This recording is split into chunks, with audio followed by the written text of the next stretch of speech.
Hello and welcome to the video lecture on diverse relationships. In this video, we're going to be covering multicultural / multiracial relationships, as well as gay and lesbian relationships. So to jump right in, let's begin with a discussion of perceptions of interracial couples. As far as mixed race versus same race couples go, generally people tend to view interracial couples a little bit less positively than same race couples.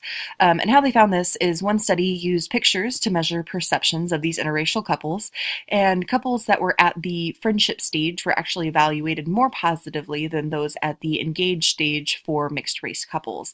And as well as that finding, same race couples throughout all of the stages were viewed more positively than interracial couples.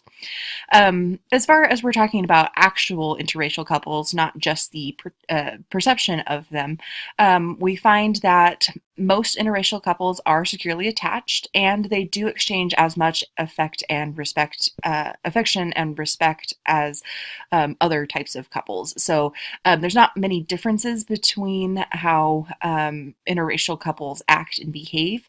It's more about the perception of them that's different. So in one study, they found in a comparison of intra and inter-ethnic groups, they've studied a lot of different variables here, including things like self-esteem, self-clarity, self-concept, ethnic identity for individual variables, and then looking also at some relational variables. So this is the status of the interracial relationship versus intraracial relationship. And they measured relationship satisfaction, attachment style, commitment, perceptions of partner, perceived support from family and friends, and also their amount and style of conflict, which we would have learned about in chapter 11. So comparing all of these different types of variables, they actually found no difference between interracial couples and intraracial couples. So this is same-race couples versus interracial couples. So our next study looked at 52 African American male and white female couples and 24 African American female and white male couples. And they looked at the strength of racial identity and discrimination and how that predicted marital quality for the couples that were involved in the study. So partners who had pride in their race but were also accepting of other races and cultures experienced higher marital quality. And overall, those who were comfortable with themselves, meaning they had resolved a lot of racial identity issues, tend to be happier in their marriages. These effects were strongest for our African American participants, so it was particularly important that the African American partner had pride in their racial identity, but were also accepting of other cultures. So for white members of couples, if they thought their culture was superior, they actually expressed less love for their partner. So overall, to have better marital satisfaction, we can conclude that more and better acceptance of racial identity for yourself, and also more racial tolerance for other people, can contribute to better marital satisfaction. So another way that we can look at this is public attitudes over time. And so to orient you to this graph a little bit, over on the left side, we have approval of Black-white marriages among whites. So this is white people responding over here. And on the right side over here, we have approval of Black-white marriages among Blacks. And we can see we have a nice crossover here between the percent that approve, so that's marked in green, this trend line here, and the percent that disapprove over time. So down here on the bottom, we have it starting at 1958, and at that time, a small amount of people approved of interracial marriages and a large amount of people disapproved of interracial marriages. Now that has completely switched. So over time, white approval of Black-white marriages has really increased, as noted by this green line here. We don't see the same trend among Black respondents to this question.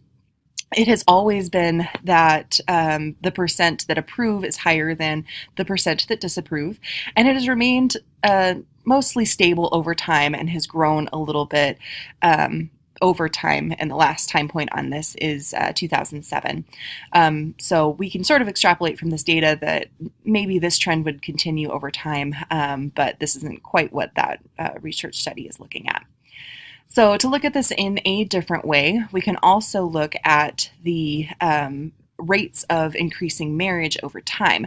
So we can tell that the public perception has changed, but how often, how much has this changed over time, whether people are actually deciding to get married to people of different races and ethnicities.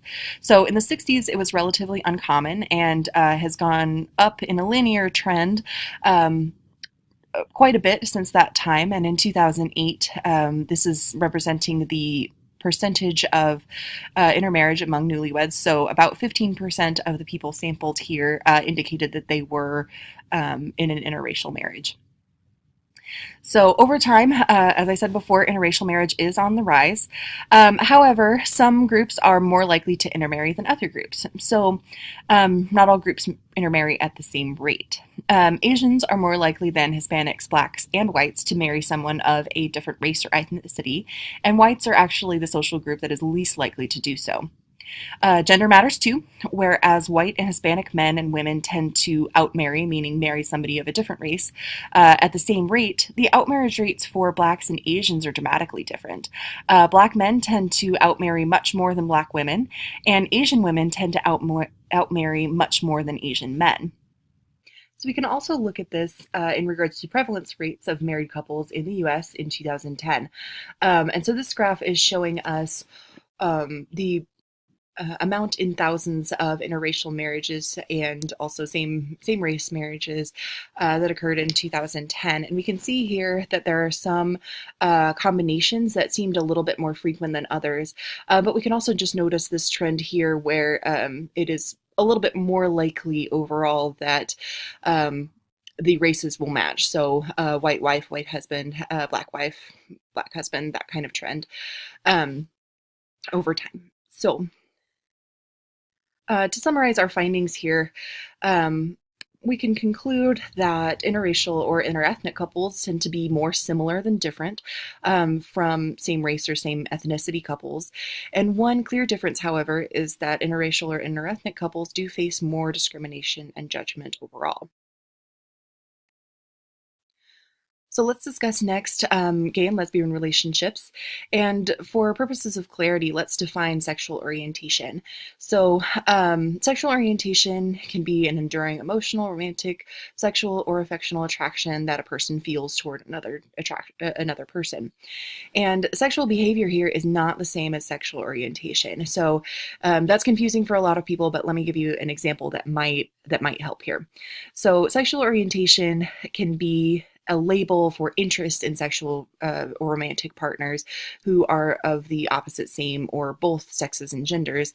And that can reflect things like sexual attraction, sexual behaviors, sexual fantasies, emotional, social, and lifestyle preferences, as well as just self-identification. However, people can have a sexual orientation without necessarily acting on it.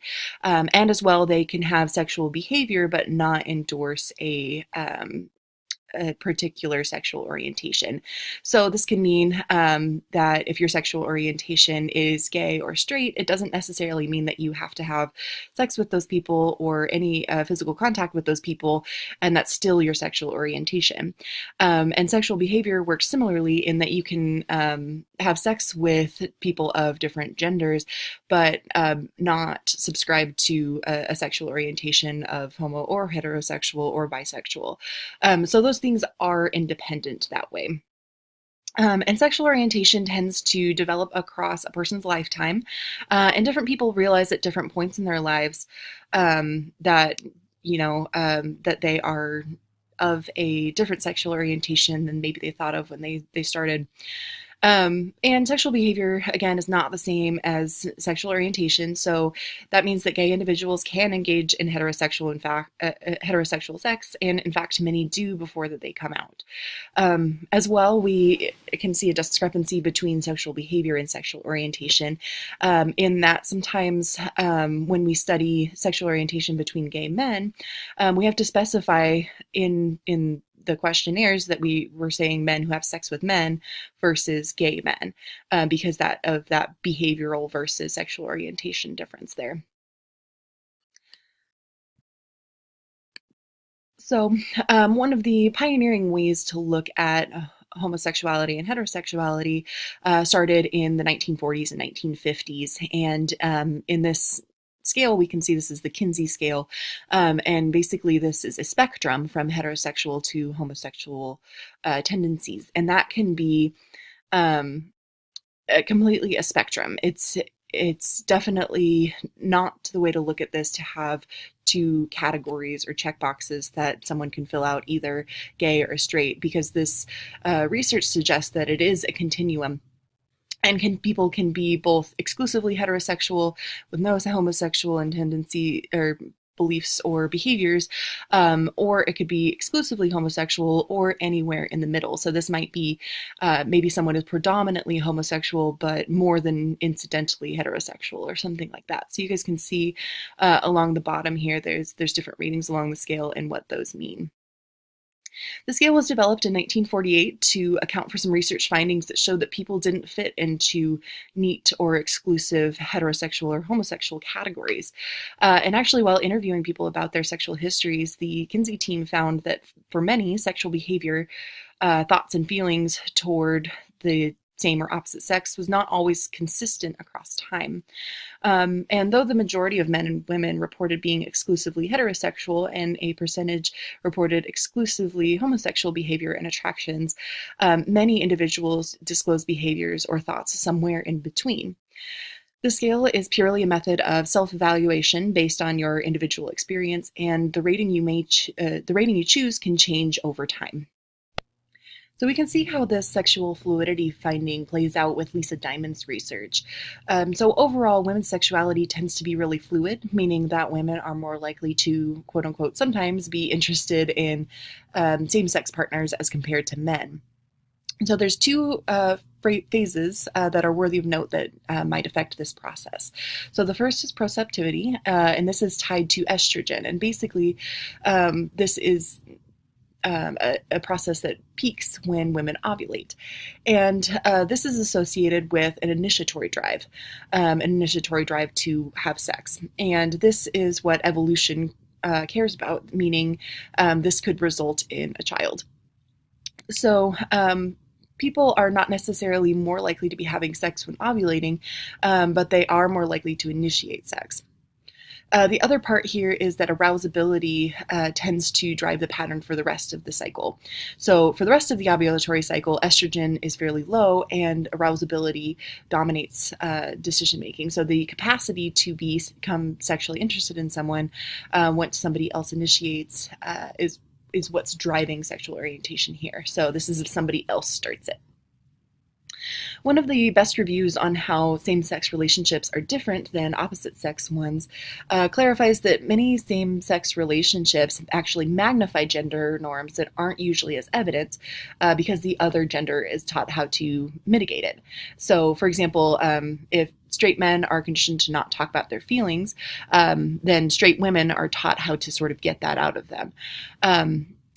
Lesbian couples tend to be more cohesive than heterosexual couples just because of that gender socialization. So gays and lesbians tend to get sort of a double dose of gender-linked relationship properties and often don't get taught how to, mitigate the others. So the finding in gay men is that they often don't know how to discuss feelings as well, and there's more emphasis on sex. And as, on the other hand, lesbians tend to do it a little bit more than that, and there's a lot of cohesion or merge in those relationships. And there tends to be a bigger emphasis on friendship. So when it comes to bisexuality, there's a lot of misconceptions about bisexuality, meaning that people are assuming that it's sort of an in-between phase, like a bisexual person is sort of undecided, and they'll eventually choose one side, meaning straight or lesbian or gay. And that's actually not what's happening at all here. Bisexuality is a stable pattern of attraction to both sexes, and the specific balance of same versus other sexes varies due to interpersonal and also situational factors. Oftentimes people talk about female bisexuality as sort of of transitional phase, as in like a I experimented in college type of phase, as if women will eventually choose one side or the other. And Diamond's research doesn't support that transitional phase idea. While women who identified as bisexual would occasionally waver on their sexual preference as the years went by in this 10-year longitudinal study, women who identified as bisexual would ever just few of those women who would ever describe themselves as bisexual would have described switching their preference to become either lesbian or straight. For these women, bisexuality seemed to be the natural state. And in the study, more women adopted a bisexual orientation than relinquished it. This suggests that bisexuality shouldn't be viewed as a transitional phase in women, but rather as a distinct sexual orientation.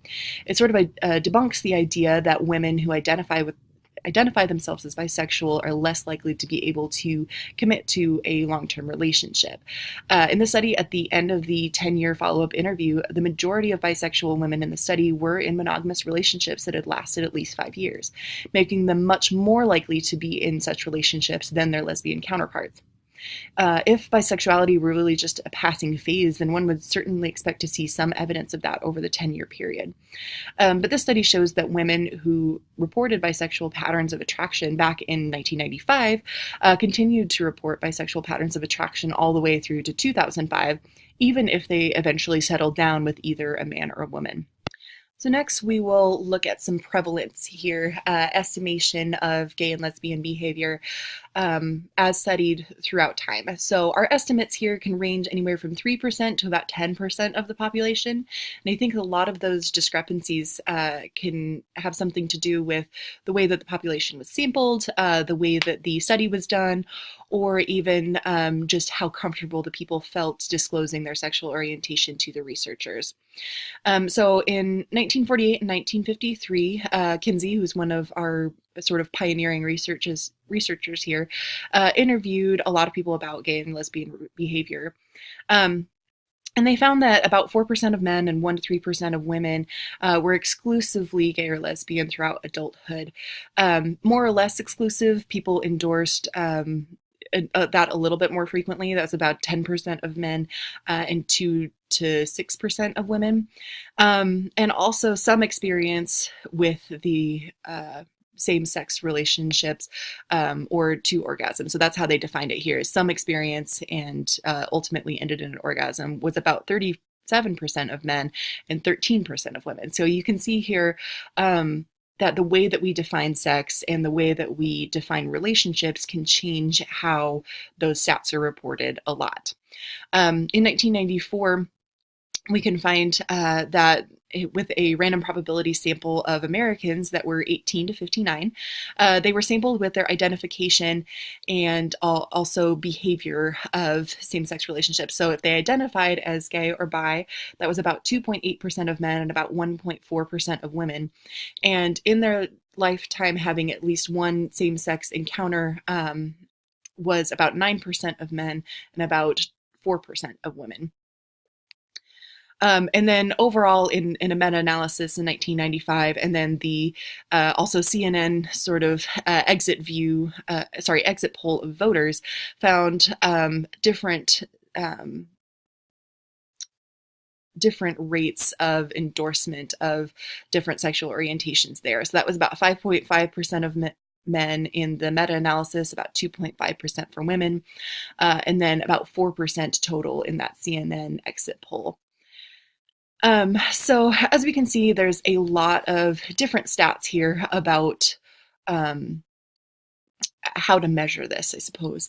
And there's some problems with these findings. So generally, estimates might be underrepresentations because people are reluctant to come out or reluctant to share this information with the researcher.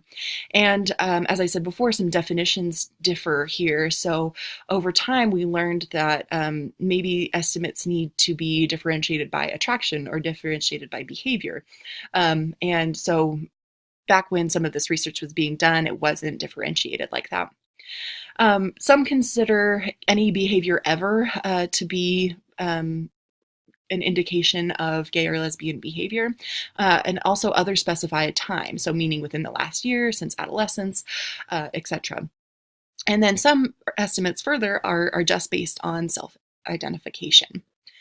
Um, A 2002 survey in the United States for the National Center for Health Statistics found that about 1.8% of men ages 18 to 44 considered themselves bisexual, 2.3% homosexual, and 3.9% as something else. The same study found that 2.8% of women ages 18 to 44 considered themselves bisexual, about 1.3% homosexual, and 3.8% as something else. Um, the bisexuals or other category is often estimated to be the largest group within the LGB population. So now that we know how prevalent this is, let's discuss a little bit about how same-sex and mixed-sex couples are different and also similar. So our answer to this question is that same and mixed-sex couples are very similar in many ways. They tend to have similar love or liking for their partner and similar relationship satisfaction, so no differences there. A longitudinal study found that gay, lesbian, and straight couples didn't differ over satisfaction at any time in the relationship or throughout their lives. And also same-sex couples use the same relationship maintenance strategies as mixed-sex couples. So that's why a lot of times we don't talk about the differences between gay and lesbian relationships versus heterosexual relationships, because there aren't that many differences. They approach relationships the same way, and they tend to have the same outcomes. However, there are a couple of differences worth note. So the first one is power. Power tends to be more equitably distributed in same-sex relationships. So in heterosexual relationships, it's a little bit more male-dominated power still, whereas it's not similar to that in same-sex relationships. So also to correct sort of a common misconception for lesbians, it's not that one is the man and one is the woman. That's not how lesbian relationships tend to work. And when cohabiting, household relationships tend to not be assigned to traditional gendered norms or anything like that. However, power is not always equal in same-sex relationships. Earning capacity and children from previous relationships tend to increase power. So someone that makes more money or someone that has previous relationships or children from previous relationships tend to have a little bit more power in the current relationship. So when we look at some differences in conflict, gay and lesbian couples tend to have the same problems as do straight couples. And in one study, all three groups, meaning gays, lesbians, and heterosexual couples, reported similar conflicts in 4 areas: intimacy, personal distance, personal flaws, and power. And gay and lesbian couples handle conflict in a more positive and more equitable manner than heterosexual couples. So they tend to use more affection, more humor in a disagreement, and are less likely to use hostile emotional tactics. Power sharing and fairness between partners is more important, more prioritized in these relationships, and it's more common in gay and lesbian relationships than in straight ones. Unhappy gay and lesbian couples tend to show low levels of physiological arousal, and this is just the reverse for straight couples.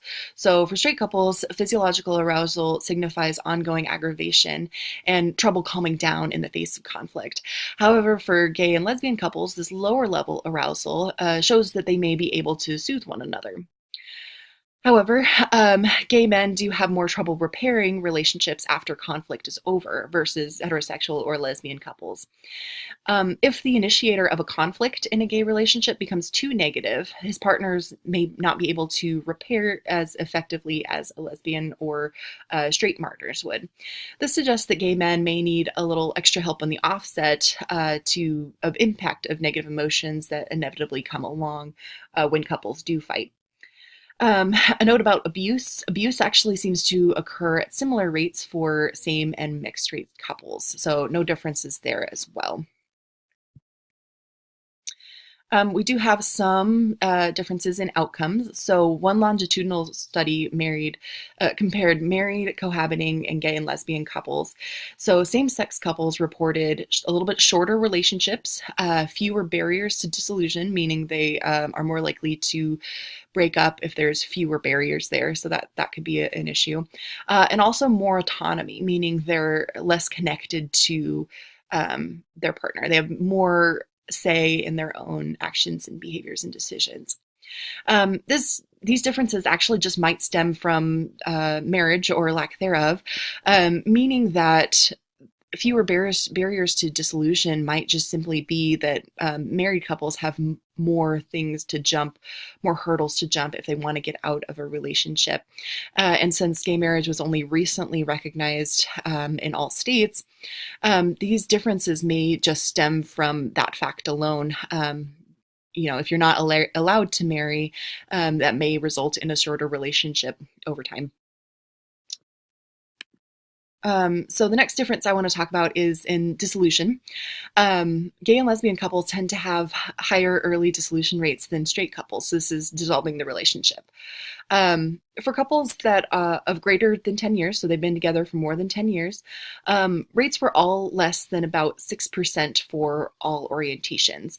But for couples of less than 2 years, it's about 22% for lesbians, 16% for gay males, 17% for cohabitating straight couples, and about 4% for married couples. So maybe fewer restrictions that would force or keep people together are at play with lesbians, gay males, and bisexual individuals. So things like religion, etc., traditionality, things like that. Maybe there's less of those different barriers to keep them together. However, gays and lesbians are more likely to be friends after they break up. The next thing I want to talk about in regards to same versus mixed couples is how they deal with grief. So gay and lesbian couples may receive less recognition when grieving relationship loss, and that can be unfortunately because society is denying the legitimacy of the relationship, and also because legal structures are sort of limited, meaning that because gay marriage was only sort of recently recognized, there's not a whole lot of legal precedent for maybe who gets what when they dissolve a relationship involving a lot of property or a lot of children, things like that.